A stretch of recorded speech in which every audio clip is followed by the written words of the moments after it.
오늘 장사는 때려 치우고라도 그 연놈을 내 잡아내고 말겠다. 이크, 무대랑이 왔습니다. 무대랑이 왔어요. 노파의 말에 서문경은 허겁지겁 침상 밑으로 기어 들어가고 무대랑의 목소리에 방금년은 문을 꼭 걸어 잠갔다. 무대랑은 문을 쾅쾅 치며 욕을 퍼부어댔고 서문경은 이렇게 숨어있을 수만은 없다는 생각에 침상을 빠져나와 문을 박차고 뛰쳐나왔다. 한편 무대랑은 서문경이 나오면 그를 움켜쥐려고 문 앞에서 기다리다 서문경의 발길에 그의 손이 허공으로 날고 가슴팍이 채어 나동그라졌다. 내 발차기나 받아라. 무대랑은 피를 토해내며 쓰러졌다. 아이고, 이러다 무대랑 숨 넘어가겠어요. 할멈, 빨리 의원을 좀 불러주세요. 방금년은 물을 퍼내와 무대랑의 얼굴 위로 뿌려 그가 정신을 차리게 한 뒤 집으로 데려갔다.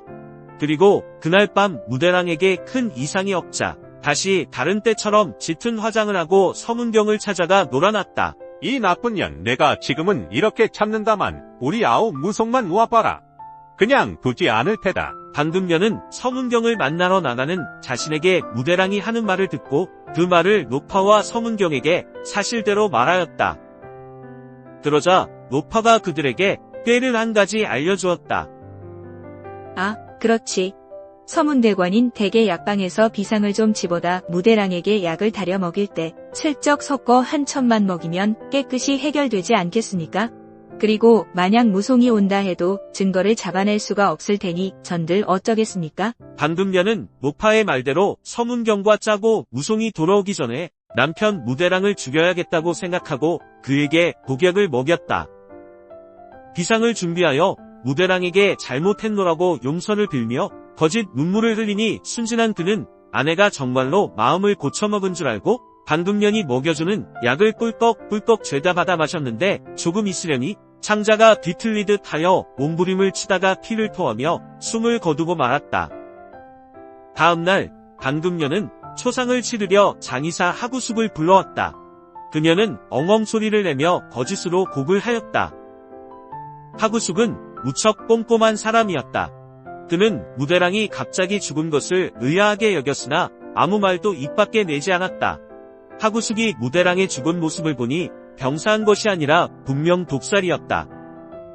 그러나 아무 말도 하지 않고 젊은이 몇 명을 불러 입관 준비를 시키고 점심때가 되어 천천히 무대랑의 집을 나섰다.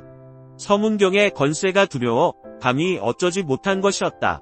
그러나 그래도 무대랑의 억울한 죽음을 그냥 볼 수만은 없어 그저 화장시킬 때 시체의 뼈를 두어 개 빼내어 증거물로 보관했다. 그리고 하구숙은 무대랑이 죽은 날짜와 장례식에 모인 사람들의 명단도 종이에 적어 조심스레 주머니에 넣어 간수했다.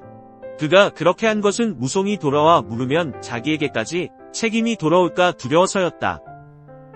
무대랑에게 독을 먹여 죽인 방금년은 무대랑의 시신을 화장시켜 이로써 증거를 없앴다고 생각했다. 어느덧 시간은 흘러 무송이 돌아왔다. 동경에 갔던 무송은 마음속으로 형이 너무나 걱정되어 일이 끝나는 대로 총망이 돌아온 것이었다. 그가 무대랑의 집 문을 열고 발을 들여놓는데 이것이 웬일인가? 명의가 모셔져 있는 것이 아닌가? 거기에는 망부 무대랑 지휘라고 써 있었다. 어머, 이게 어떻게 된 거요? 형수, 어서 말을 해봐요. 누가 죽인 거예요? 형님이 어째서 죽은 거냔 말이오. 그러자 이웃 노파인 왕씨 할멈이 무송의 호통소리에 뛰쳐나와 탄론할 것이 두려워 거짓말로 둘러대며 방금년을 거들었다. 흑흑. 심장병으로 그만. 말도 안 되는 소리요. 우리 형님은 병에 걸린 일이라곤 없었는데. 하지만 무송은 방금년과 왕씨 할멈의 말을 믿고 상복을 준비해 입고는 영전에 대고 형님, 생전에 그리도 유약하더니 대체 어찌해서 죽었습니까? 만약 억울하게 간 것이라면 꿈에라도 나타나 알려줘 부디 복수를 할 수 있게 해주십시오. 라고 하였다. 그러자 갑자기 난데없이 일진 광풍이 불더니 촛불을 꺼뜨려 사방이 칠흑같이 깜깜해졌다.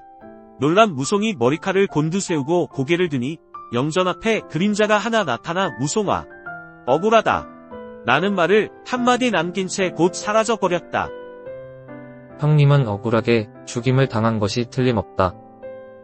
이튿날 무송은 하구숙을 찾아갔다. 하구숙은 무송이 올 줄 예상하고 있던지라 순순히 맞이하며 술상을 내왔다. 둘 사이에 몇 잔의 술이 오간 뒤 무송은 갑자기 칼을 꺼내 상에 꽂으며 사실대로 얘기하면 해치지 않겠다 라고 외쳤다. 하구숙은 당황하지 않고 감춰두었던 무대랑의 검은 뼈를 내와 그가 독살당한 것이 분명하다고 일러주었다. 이 뼈는 무대랑을 화장시킬 때 내가 몰래 남겨둔 것이요. 이것을 저 개에게 먹여보겠소. 자, 뼈를 본 개가 즉사한 것을 보니 당신 형님은 복살당한 것이요. 무송은 그 뼈를 받아 쥐고 하구숙과 함께 운가를 찾아내어 무대랑이 죽기 전 방금년의 간통 사실을 잡아낸 경과를 세세히 물어본 뒤 관청으로 고발하러 갔다. 무송은 즉시 억울함을 하소연했다. 그러나 지연이 진작부터 서문경과 한통속일 줄이야. 그는 우선 증거물을 받아놓고 본래 수사란 증거가 절대 중요한 것인데 이 정도의 증거로는 해치기가 곤란하오. 우선 누라가 있으시오. 이 사건은 천천히 생각해서 결정해야 될 일 같소. 라며 밀어놓는 것이었다. 서관대관인 무송이 당신과 반금년을 무대랑 독살 사건으로 고소하면 상당히 무거운 죄가 될 것이오. 관리는 오히려 이렇게 서문경에게 알리어 뒷돈을 받았다.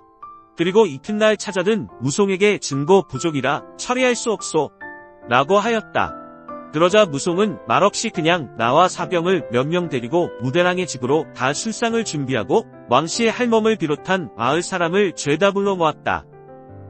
그들은 무송의 용의도 모르고 오긴 왔으나 감히 자리를 뜨지 못하고 가시방석에 앉은 기분으로 서 있었다. 술잔이 몇 바퀴 돌았을 즈음 무송이 돌연 칼을 뽑아 눈을 부릅뜨고 여러분, 지연께서 수사건을 왜 발뺌하는지 모르겠소. 그러나 내 힘으로라도 해결해 낼 참이니 부디 여러분께서는 번거로울지라도 증인을 서주십시오.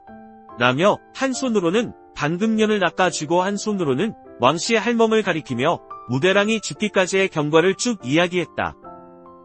무송은 반금년에게 남편인 무대랑의 독살 과정을 상세히 솔직하게 말할 것을 요구했다. 반금년과 왕씨 할멈은 처음에는 고집을 부리며 자신들의 죄를 인정하려 들지 않다가 무송의 칼이 눈앞에 번뜩이며 오가자 혼이 달아나 진상을 하나하나 다 뱉어놓았다.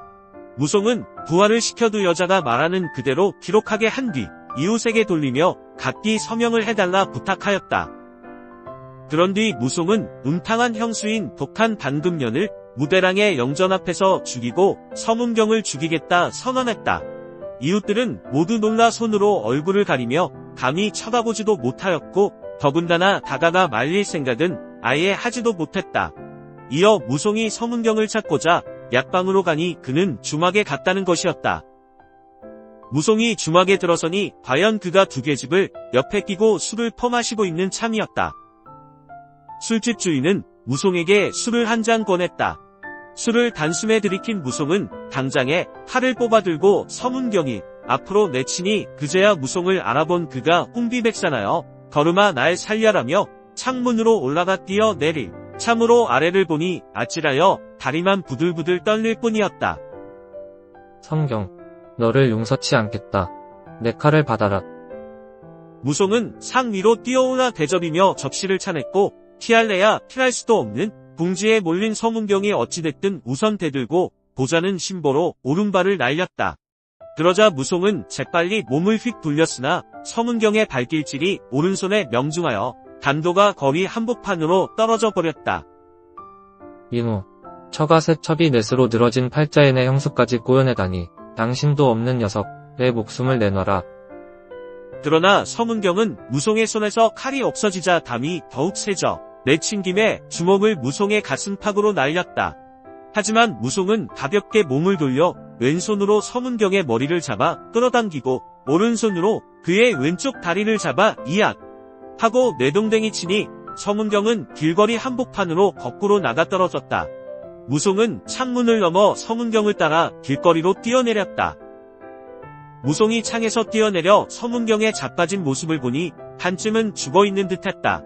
그러나 그래도 화가 덜 풀려 곧바로 단도를 집어들어 서문경의 목을 찔러 아예 숨통을 끊어버렸다. 그리고는 다시 자석가로 뛰어갔다.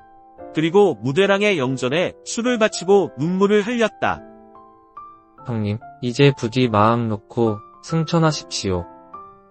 그리고는 무송은 무대랑의 영전 앞에서 이웃 사람들에게 자신이 저지른 일을 낱낱이 고하고 노파를 끌어내어 증인한 사람과 진술 기록을 지니고 관청으로 가 강금년과 서문경을 죽인 것을 지연에게 자수를 했다. 그러자 지연은 무송의 의기에 감동하여 무송을 맹주로 기양 보내는 선에서 사건을 종결했다.